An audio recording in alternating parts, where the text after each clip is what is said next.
Bonjour et bienvenue pour l'épisode 46 du podcast de la boutiqueuse. La boutiqueuse, c'est moi. Dans la vraie vie, je m'appelle Mélisse, mais vous pouvez me retrouver sous ce pseudo sur les différents réseaux sociaux. Aujourd'hui, podcast un petit peu spécial, un petit peu beaucoup spécial, même complètement spécial, différent de ce que je fais d'habitude, puisque ça y est, je vais enfin vous montrer ce sur quoi je travaille depuis déjà plusieurs mois et que j'ambitionne de faire depuis déjà plusieurs années. C'est-à-dire que je vais lancer ma boutique en ligne. Yeah. Là, c'est le méga tada parce que, enfin voilà, c'est le saut dans l'inconnu, c'est le stress de savoir si ce que je vous propose va vous plaire. C'est un mélange d'excitation et d'angoisse. C'est un peu bizarre, mais bon, on va bien voir. Hein. Puis bon, si ça vous plaît pas, de toute façon, c'est pas très grave non plus. Hein. Il y aura pas mort d'homme ou de femme en l'occurrence.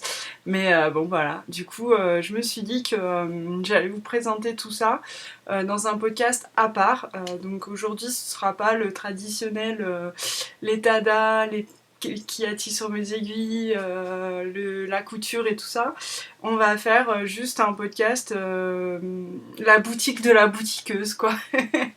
Et ouais, du coup, ça va être quand même une multitude de tadas, puisque je vais vous montrer un peu, enfin un peu même beaucoup, tout ce que je vais proposer à la vente sur cette boutique et vous expliquer un petit peu le pourquoi du comment, de comment j'envisage cette boutique, enfin voilà, plein, que vous ayez un peu le portrait global de l'affaire. Du coup, je sais même pas trop par où commencer. Oui, si, déjà, par le commencement, c'est pas mal. En général, on fait ça. Du coup, je voulais voilà, revenir un peu sur l'histoire de tout ça.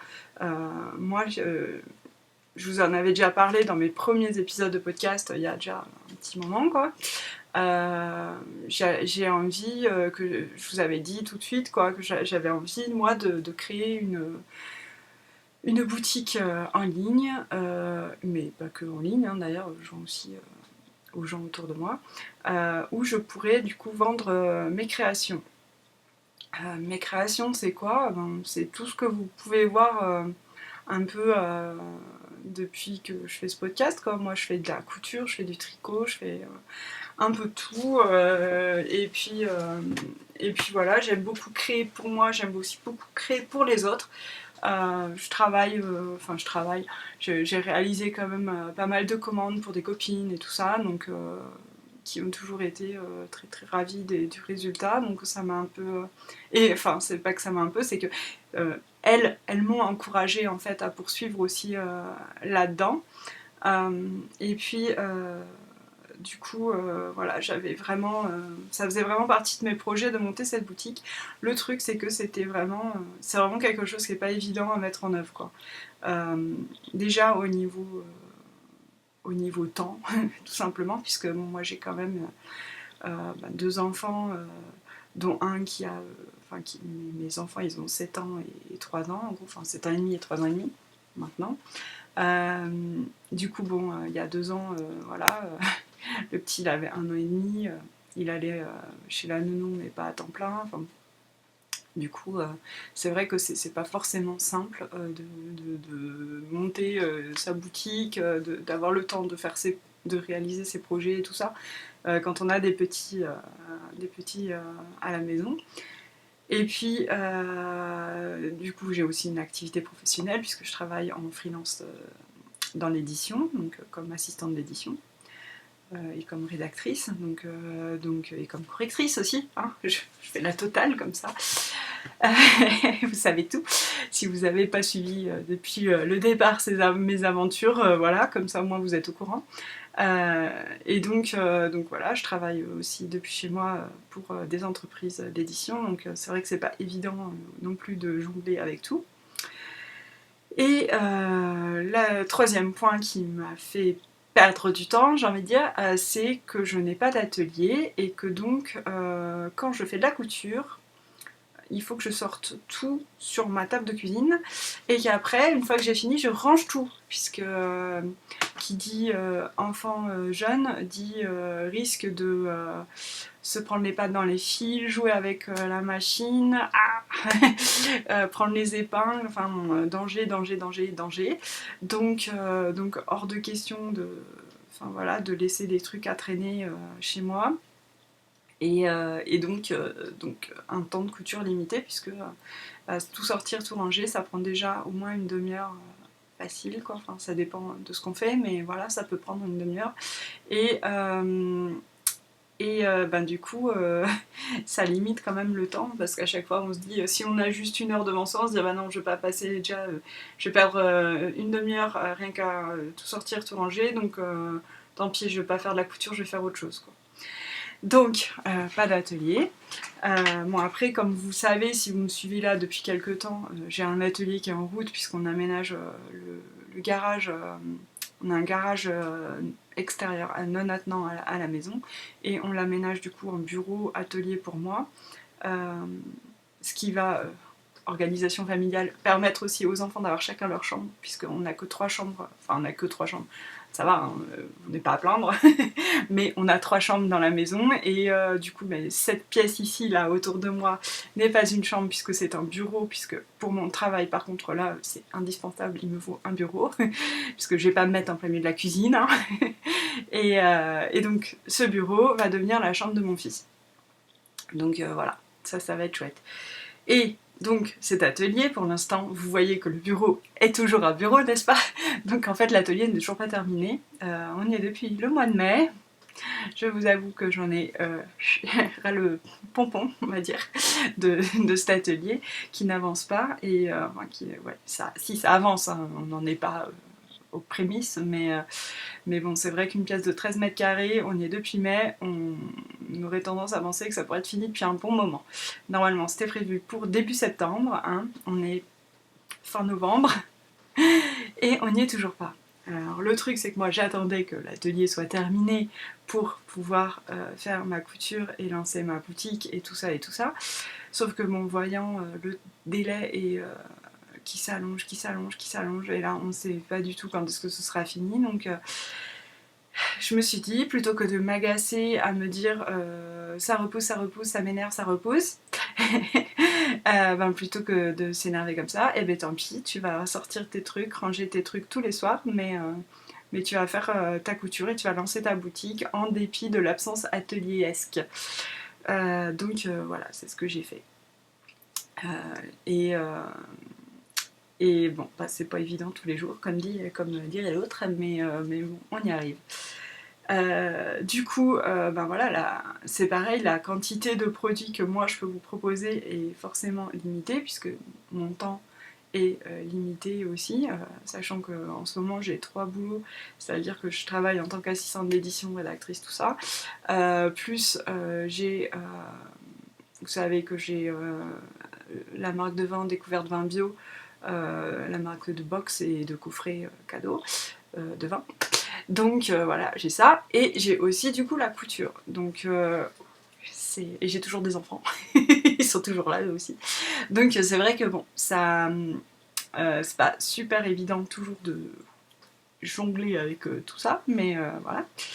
Et donc fatalement, il y a des répercussions sur la quantité de produits que je peux proposer dans ma boutique, puisque c'est pas entre guillemets la priorité. C'est une de mes priorités évidemment, mais le boulot d'édition passe en premier, et bah, le vin aussi, puisque le vin, il y a des jours dans le mois où il faut que je le fasse, et puisque c'est un abonnement et qu'on envoie à date fixe. Donc ça c'est prioritaire, ces jours-là c'est le vin, mais du coup le reste du temps, voilà, la couture je la case quand je peux, en gros. Donc voilà, tout ça, ces histoires on va dire, d'organisation. Et puis ensuite, il y a les histoires de statut, parce qu'on est en France et que tout n'est pas si simple. Mais bon, pour le coup, j'ai la chance d'avoir un statut pour l'édition qui soit relativement souple puisque je suis auto-entrepreneur, enfin maintenant ça s'appelle micro-entrepreneur, et que ça permet quand même pas mal de souplesse.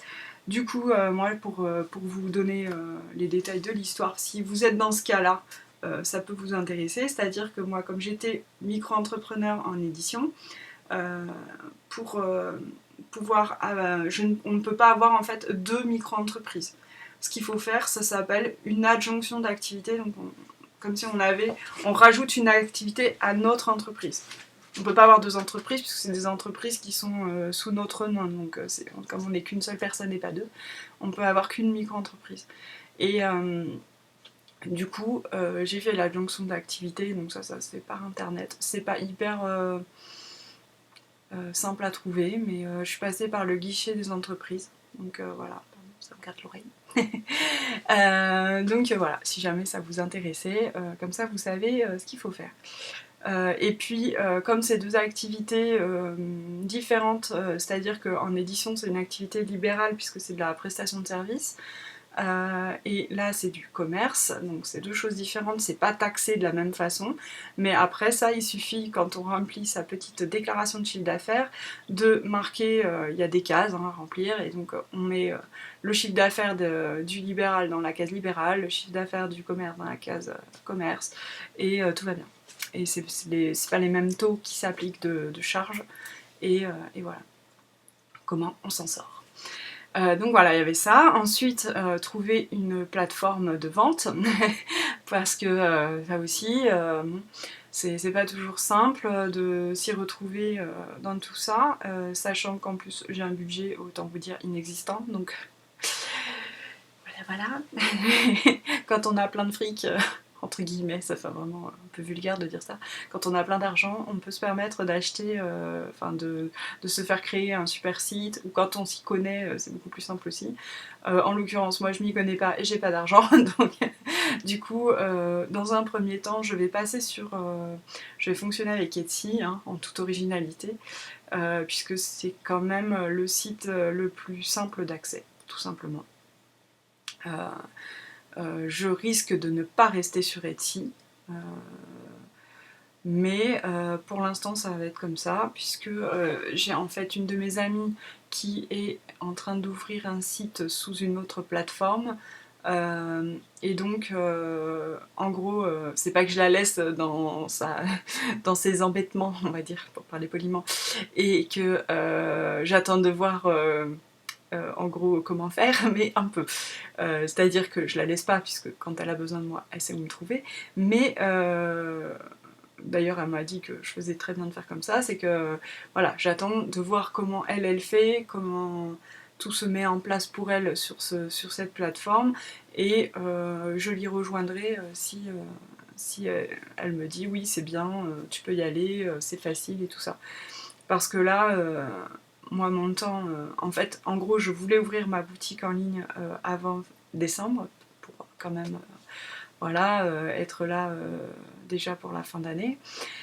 Et je me suis dit, si cette plateforme, parce qu'elle n'a pas encore fait la démarche pour ouvrir son e-shop, je me suis dit, si cette plateforme, il faut un temps fou pour créer le site et tout ça, là, moi, je vais pas y arriver, je serai pas dans les délais, et en plus, en ce moment, en fait, tout arrive en même temps, au niveau édition, au niveau vin, au niveau tout, quoi, donc bon, autant vous dire que c'est un peu compliqué à gérer, et donc je n'ai pas du tout de temps à allouer à la création d'un site. Donc je me suis dit, on va passer par Etsy dans un premier temps, c'est très bien, il y en a plein qui le font a priori, ça fonctionne, donc et puis d'après ce que j'ai vu, ça a l'air quand même assez facile à mettre en place, donc voilà. Donc la boutique Etsy, à l'heure là où je vous parle, n'est pas encore ouverte, mais vous, au moment où vous regardez, normalement elle l'est. Donc voilà, puisque je m'en occupe juste après avoir tourné cet épisode. Donc on croise les doigts, on touche du bois, on va toucher le meuble Ikea là. Je sais pas s'il y a du bois dedans, mais bon, on va espérer. Et voilà, normalement ça devrait bien se passer. Alors maintenant, on va passer quand même au vif du sujet, c'est-à-dire à ce que je vous propose comme produit à partir d'aujourd'hui dans ma boutique. Sachant que je vous proposerai pas toujours la même chose. Alors, la démarche déjà. Moi, je voulais faire des accessoires qui puissent être pratiques pour tout le monde. Mais évidemment, orientée quand même tricoteuse, couseuse, enfin couseuse, couturière, c'est mieux comme mot. Et donc, ouais, je me suis dit que j'avais très envie de faire des sacs à projet, notamment. Après, je voulais faire des sacs à projet, moi, comment dire, j'ai perdu mon mot, qui soient à double emploi, quoi. C'est-à-dire que ça peut très bien faire sac à main, ou, voilà. Comme ça, on peut se balader son sac de tricot un peu partout, sans que ça fasse bizarre, ou alors on peut juste se servir du sac comme sac à main, et c'est très bien aussi. Et puis, alors le deuxième point qui était pour moi de la plus haute importance, c'était de ne pas faire quelque chose qu'on voit partout. Parce que des sacs à projet en tissu, voilà, avec un lien coulissant, sans lien coulissant, avec des pochettes zippées, machin. Vous avez plein de personnes qui font ça déjà très très bien. Et moi, je veux pas déjà marcher sur les plates-bandes, les plates-bandes de qui que ce soit. Et en plus, je vois pas quelque part pour moi l'intérêt de proposer quelque chose qui est déjà là, quoi. Donc, bon, je me suis dit, j'avais envie de faire, moi, de trouver ma voie, de trouver ma voie à moi.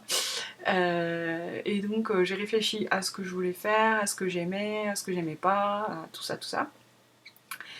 Et est arrivée l'idée donc du sac en laine feutrée, puisque, et donc je vais vous montrer directement, le tout premier, c'est celui-là. Donc c'est un sac en laine feutré que j'ai en fait, je vais vous expliquer tout le processus de fabrication, n'est-ce pas?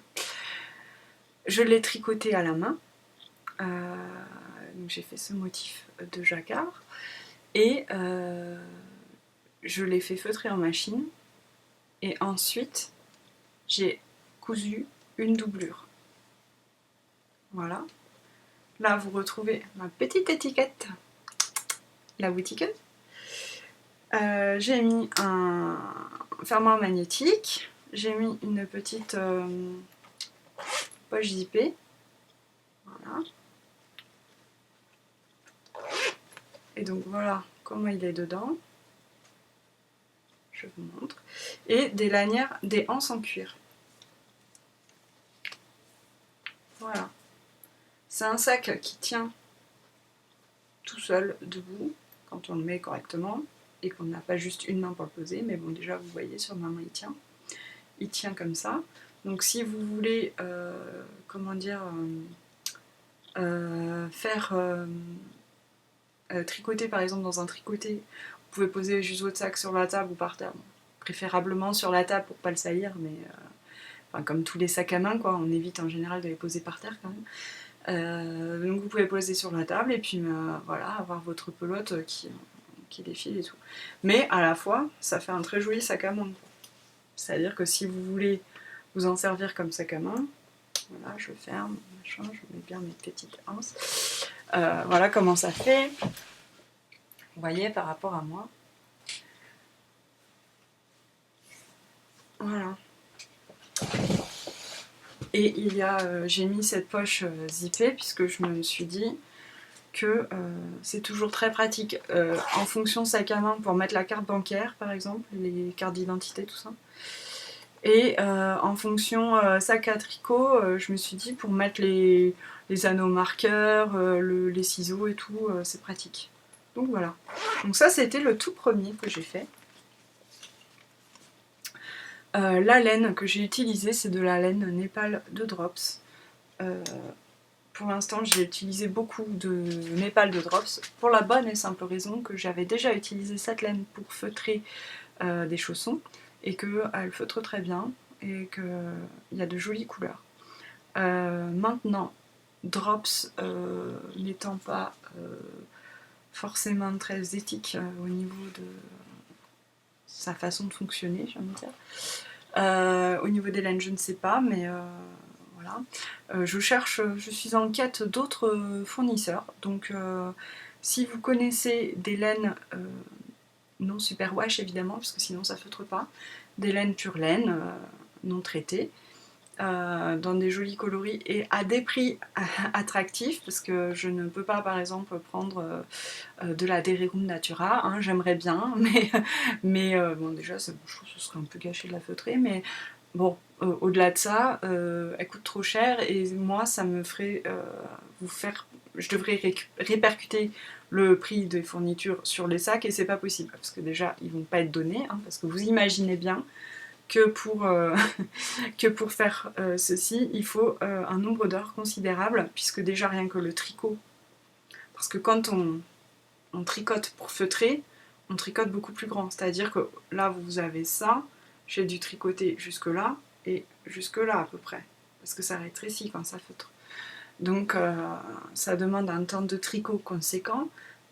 Ensuite, il y a quand même la doublure, sachant que vous allez le voir par la suite, mais quand on feutre la laine, elle ne réagit pas toujours de la même façon. D'une part parce qu'on ne tricote pas toujours forcément de la même façon, avec la même taille d'aiguille et tout ça, bon voilà, on peut faire varier les paramètres. Et en plus, même si c'est la même laine avec la même taille d'aiguille, on n'a pas forcément le même résultat. Et donc les tailles de sac sont toujours différentes. Donc on ne peut pas avoir un patron préétabli pour la doublure intérieure. C'est du sur-mesure. Donc ça prend du temps. Et mais bon, moi c'est ce que j'aime. Donc voilà.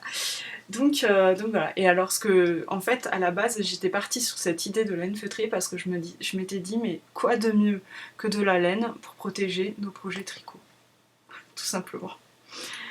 Et j'adore travailler la laine feutrée, j'adore feutrer la laine de toute manière, puisque je fais ça assez régulièrement. Et donc pour moi c'était finalement assez naturel de me diriger vers ça. Et là au moins je peux vous dire que celui-là vous le verrez pas partout. Vous le verrez même nulle part puisque c'est le seul et l'unique. Donc voilà ce petit sac vert. Ensuite j'ai décliné en fait cette idée de couleur. À chaque fois en fait je vais faire une couleur différente de fond avec un jacquard dans différents motifs mais blanc. Ce sera toujours une couleur et blanc pour l'instant en tout cas, c'est ce que j'ai décidé. Et je suis en accord avec moi-même. Donc là c'est ma petite collection automne-hiver, donc on a des couleurs quand même assez voilà, automnales et hivernales. Du coup voilà, j'ai aussi ce modèle qui est donc gris, toujours en népal. Les anses sont grises. Voilà, c'est un motif chauve-souris, je trouve très, très graphique et très très sympa. Les motifs, je me suis beaucoup aidée de mon livre de jacquard qui s'appelle Alternate de Andrea Rangel, qui est vraiment une bible pour le motif de jacquard et du coup qui m'a bien inspirée, qui m'a bien aidée dans ma démarche. Donc voilà, celui-là je l'ai fait autour d'Halloween forcément et ça m'a fait beaucoup rire, mais bon, après je trouve que ça passe tout à fait n'importe quand dans l'année quoi. Et donc pareil, fermoir magnétique, petite étiquette, poche zippée, et sauf que là, petite nouveauté, puisque celui-là c'est le seul comme ça, les autres j'ai rajouté quelque chose, puisque maintenant... trop bien, j'ai mis des poches là. Donc, je peux vous montrer. Il y a de quoi pour mettre son stylo, par exemple. Là, hein, voilà. Il y a des poches pour mettre ses crayons. Vous voyez, là aussi. Et là, il y a une grande poche pour mettre du papier ou pour mettre quelque chose de plus grand, un petit carnet. Voilà. Donc là, vous pouvez aussi, regardez, si je vous montre les choses correctement. Hop. On peut mettre des aiguilles à tricoter aussi, par exemple. Ou si vous avez un projet en cours, vous faites ressortir les aiguilles et vous les mettez rangées dedans. Je vais vous montrer ça. Je vais chercher un tricot, ce sera plus simple. Donc, on range le tricot dans le sac. Vous voyez? Donc vous voyez que ça tient, hein, avec la laine. Hop. Et par exemple, voilà, vous prenez les aiguilles.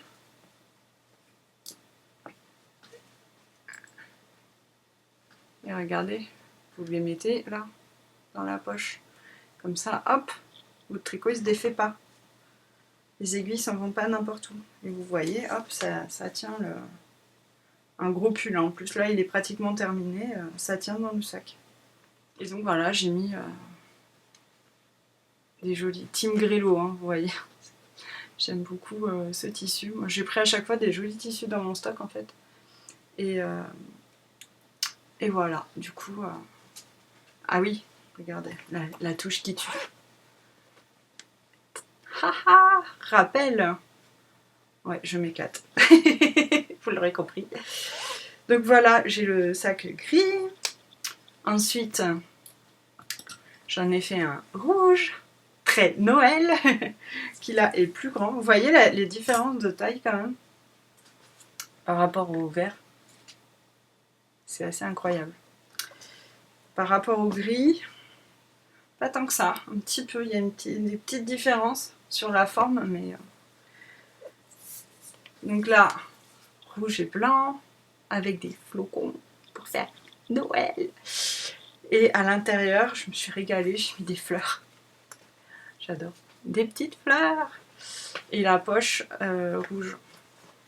Donc là, j'ai mis une très grande poche. Puis pareil, vous avez pour mettre de quoi mettre les aiguilles, là, vous avez, ou les stylos, ou ce que vous voulez. Toujours le fermoir magnétique et toujours une petite étiquette boutiquesque. Et donc là, la poche est rouge unie à l'intérieur. Donc toujours les anses en cuir aussi. Ensuite, j'ai fait un rose avec des anses grises. Tac. Avec un motif d'arabesque que je trouve très joli. Et une doublure hyper délicate en tissu Tilda.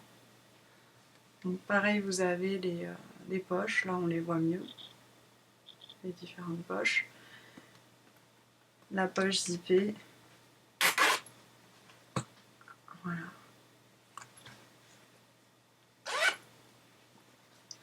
Et j'en ai fait un bleu avec des gros flocons. Que j'aime vraiment beaucoup ce motif, je trouve très joli. Avec les anses beige en cuir. Avec cette doublure bleue et avec juste la poche avec un peu des petites fleurs arabesques. Ouais, voilà, petit rappel aussi là. Voilà, le bleu, le rose, rouge, le gris, le vert qui est le seul à pas avoir les poches où on peut mettre les stylos et tout, et qui est vraiment plus petit que les autres, vous voyez. Et enfin, j'en ai un autre qui est encore un peu différent, qui est celui-là, orange, qui est beaucoup plus grand que les autres. Là, je peux vous dire que le pull, il tient sans problème, parce que je vais vous montrer la différence par rapport au bleu. Voilà, il est quand même beaucoup plus grand. Et il n'est pas dans la même laine. Celui-là est fait dans la laine de la filature Terrade qui se trouve du coup à Felletin. Puisque quand je suis allée au festival de Felletin, j'en ai profité pour acheter de la laine pour la tester. Et alors c'est une laine qui est plus grosse, du coup l'effet n'est pas tout à fait le même qu'avec la Népal. Je vais vous montrer la différence. On voit plus les mailles. Vous voyez au niveau du feutrage? Là j'ai le bas du sac, en fait c'est du point mousse. Et là on voit vraiment le point mousse, même si c'est feutré, on le voit. Et donc j'ai fait ce magnifique motif automnal. La laine claire c'est de la laine non teinte. Et j'ai fait des grosses anses en simili cette fois, puisque mes anses en cuir étant vraiment assez fines, Je trouvais que sur un sac plus gros, ça ne convenait pas. Et du coup, j'ai fait séance en 6 minutes. Voilà, je vous montre. Et donc, voilà comment il donne. Vous voyez. Et hop. Voilà l'intérieur. Donc, des petits pois. Je trouve ça trop mignon.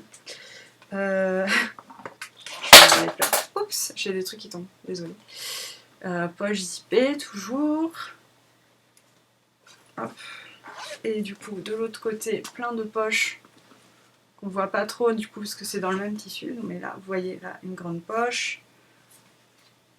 Là, des plus petites poches. Là aussi, on voit rien, mais c'est pas grave. J'essaierai de prendre des photos pour la boutique qui soient plus sympathiques. Voilà, où je mettrai des choses éventuellement pour montrer. Et donc voilà, un modèle beaucoup plus grand.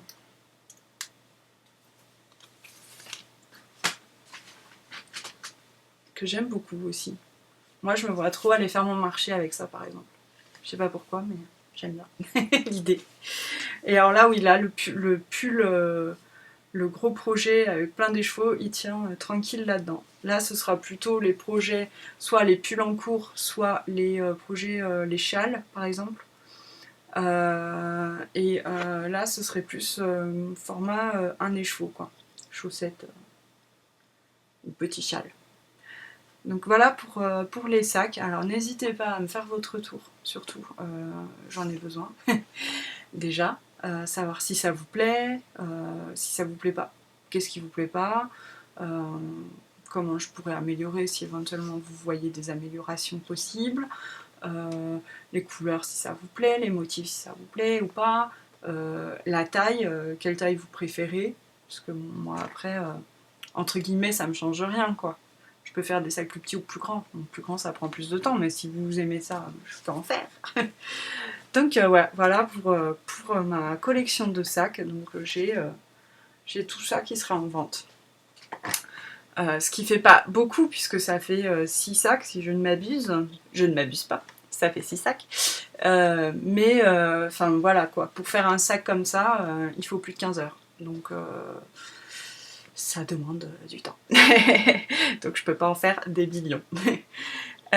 Ensuite, j'ai eu envie de vous proposer autre chose, qui est aussi un projet sur lequel je travaille depuis là, longtemps, puisque j'avais envie de vous faire... Alors attendez, je suis en train de manger un truc. Ça y est. J'avais envie de faire un porte-aiguille. Donc un porte-aiguille, qu'est-ce que c'est? C'est ceci. Alors le mien, il est tout plein de fils parce qu'il me sert tous les jours. C'est ma grand-mère qui les faisait, ces porte-aiguilles. Moi, il est abîmé parce que je l'ai depuis toute petite, quoi. Elle me l'a fait, j'étais vraiment une petite fille avec un M qu'elle a brodé. Et c'est très drôle, c'était le tissu de sa jupe, ça. Elle avait une jupe comme ça, je me rappelle vraiment, comme si c'était hier. Et donc voilà, ça, normalement, ça s'accroche comme ça. Voilà, c'est petit, vous voyez, par rapport à ma main, et j'ai des petites mains. Et donc ça s'ouvre, et là on a une poche et des petites pages comme dans un livre, en feutrine, enfin là, en laine bouillie en l'occurrence, pour accrocher toutes ces aiguilles de couture. Et donc par exemple aussi les aiguilles à laine pour le tricot, quoi. Où on peut piquer tout ce qu'on veut, puisque c'est de la laine bouillie là, et ça ne craint rien, quoi. Et là, on peut ranger tout son petit bazar. Vous voyez, j'en ai plein du bazar. J'ai même un petit anneau marqueur. Et donc, moi, cette petite chose, je m'en sers vraiment tout le temps. C'est mon indispensable. Et donc, j'ai eu envie de vous en faire. Et je suis repartie de mon principe de laine feutrée pour vous faire ça. Et donc, j'ai utilisé les mêmes motifs. Donc, ce sont les porte-aiguilles assortis au sac. Donc, voilà ce que ça fait. Vous voyez par rapport à ma main, ils sont un petit peu plus gros. Celui-là est plus gros, les autres sont un peu plus petits après. Voilà, par rapport au mien, un tout petit peu plus quoi. Et là du coup voilà, j'ai mis une pression. Hop, donc on ouvre. Je ne l'ai pas doublé parce que je trouvais que c'était pas nécessaire, que l'intérieur était joli aussi. On voit l'intérieur du jacquard, c'est rigolo. Et donc voilà comment j'ai fait. Là vous avez une petite poche pour ranger vos affaires, par exemple les ciseaux. Voilà, ça tient parfaitement. Par exemple, j'en sais rien moi. Mon truc qui est tombé tout à l'heure en faisant du bruit, 1 mètre. Voilà, vous pouvez ranger.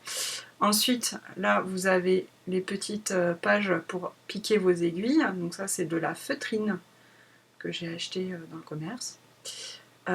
Et ensuite, voilà, vous pouvez le refermer avec la pression et hop, et avoir emmené partout dans tous vos sacs à tricot votre petit porte-aiguille. Et là, vous pouvez du coup ranger vos anneaux marqueurs ou que sais-je. Donc c'est très pratique pour les couturières et pour les brodeuses et pour les tricoteuses. Hop, et donc je l'ai fait. Donc j'en ai 2 verts. Voilà. Et ensuite j'en ai des roses. C'est vraiment le même principe. Hein. Ils sont tous pareils. Ceux-là sont un poil plus petits, me semble. Vous voyez, un tout petit poil plus petit. Donc voilà. Rose aussi. Là j'ai fait en arrondi plutôt qu'en pointe, je sais pas, j'aime bien les deux. Et j'en ai fait des bleus. Voilà, j'ai pas placé les motifs de la même façon, je trouve ça rigolo. Donc là, voilà, c'est le même concept. Celui-là est un poil différent puisqu'on ne voit pas la pression puisque je l'ai cousu. Tout simplement parce que là, la laine, je ne sais pas pourquoi, c'était très épais et je n'arrivais pas à mettre une pression comme celle-ci. Mais je trouve ça très bien aussi cousu. Parce qu'en plus, je me dis, si jamais, parce que moi, par exemple, sur le mien, bon, ça fait 20 ans que je l'ai, hein, ça fait 20 ans, je suis gentille, ça fait 30 ans, la pression, c'est défaite, c'est décousu, vous voyez, là, j'ai plus de pression. Mais du coup, vous, là, dans 30 ans, vous pourrez la recoudre. Alors que celle-là, si elle s'en va, il faudra mettre une autre pression. Mais là, vous l'aurez déjà, vous pourrez la recoudre vous-même. Mais bon, il n'y a pas de raison, c'est bien fixé. Donc voilà. Puis c'est sympa aussi de rien avoir là. Donc les pressions, par contre, faut faire attention, juste, voilà, comme quand on utilise des pressions, il faut pas, c'est pas comme les fermoirs magnétiques où ça s'en va tout seul, quoi. Là, il faut forcer un peu, donc moi je conseille toujours d'accompagner un petit peu la pression en mettant l'ongle ou voilà, et faire au plus près quand on ouvre, parce que bon, après, il n'y a pas de raison, hein, mais bon, c'est pour la longévité du produit, on va dire. Donc voilà, tout ça, ma petite collection. J'ai pas fait les autres coloris parce que honnêtement je savais pas si ça allait vous plaire et je me suis dit bon, déjà on verra. Si ceux-là plaisent, il y en a déjà pas mal. Hein. Il y a déjà tout ça. Ça en fait 6 aussi. J'ai 6 sacs et 6 porte-aiguilles du coup. Je me suis dit que si ça plaisait, je pourrais toujours en faire. Et après, je voulais vous proposer autre chose et là c'est là que j'ai besoin de votre avis parce que je ne l'ai pas fait encore. Quand je fais les porte-aiguilles, j'ai toujours des restes de laine, par exemple, comme ça. Et j'avais envie de faire des carnets à l'intérieur, qui seraient cousus à la main. Donc dites-moi si vous pensez que c'est une bonne idée. Moi, je me disais que ça pourrait être sympa, en mettant avant, comment dire, en mettant des pages donc, pour écrire, mais autour quelque chose de plus rigide, parce que écrire sur de la feutrine, c'est pas très... Comme support, c'est pas très pratique, mais mettant, je pensais, quelque chose de plus cartonné avant de mettre mes pages intérieures, quoi. Voilà, donc dites-moi si ça vous plairait éventuellement, parce que vous voyez, j'ai des restes toujours de feutrine. Voilà, ça y est, j'ai tout dit. Je vous prépare d'autres choses qui n'ont rien à voir avec ça aussi, puisque ma boutique, ça va être l'occasion de faire un peu tout ce que je veux, donc c'est cool. Du coup, j'avais envie de faire des porte-cartes à la demande générale d'une personne. Vinciane, si tu me regardes, coucou. Donc je vais faire, même pas sûrement, mais je vous le dis, je vais faire des porte-cartes qui seront en ligne, je pense, soit courant décembre, soit en janvier. Mais qui seront pas en laine feutrée, là, qui seront en simili, parce que j'aime beaucoup aussi travailler les simili. Ensuite, je n'exclus pas la possibilité de faire des sacs en tissu. Voilà, parce que j'aime bien en faire aussi. Puis si jamais ça vous plaît, voilà, ça peut être aussi une idée. Quand je parlais de faire quelque chose d'original, j'avais envie d'avoir une entrée, on va dire, originale, d'être connue pour, comment dire, ma touche perso qui est donc la laine feutrée. Mais après, voilà, je n'exclus pas du tout le fait de faire d'autres trucs, quoi. Et puis j'ai une copine qui travaille sur la création de tissus, donc la copine qui m'a fait mon logo, la boutiqueuse, que j'ai dans un sac là, vous savez, ma petite tête là que vous voyez sur tous mes épisodes et tout ça, ce logo là. Et donc elle travaille sur la création de tissus, donc je pense que je ferai aussi des choses avec ces tissus à elle, qui seront plus conventionnels que les sacs en laine feutrée. Voilà, donc j'attends vos retours avec la plus grande impatience, et puis j'espère que ça vous plaira. Et puis la boutique Etsy, ça va s'appeler Made by la boutiqueuse, d'où le nom de l'épisode. Et voilà, je croise les doigts.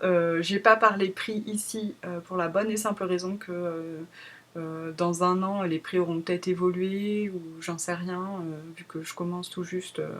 Voilà, je préférais pas afficher les choses ici, puisque ici ça va rester. Si vous voulez les prix, il suffit d'aller sur la boutique, vous les connaîtrez. Voilà, donc bon. Et je croise les doigts très fort, et puis j'espère que ça vous plaira, et puis j'attends vos retours.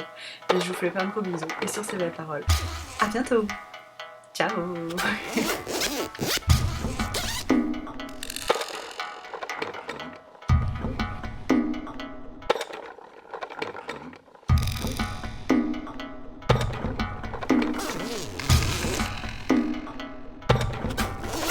T'as besoin un jour de... Ben oui, voilà, c'est pour ça, je me disais, et c'est pas tout le monde qui a besoin de ça non plus.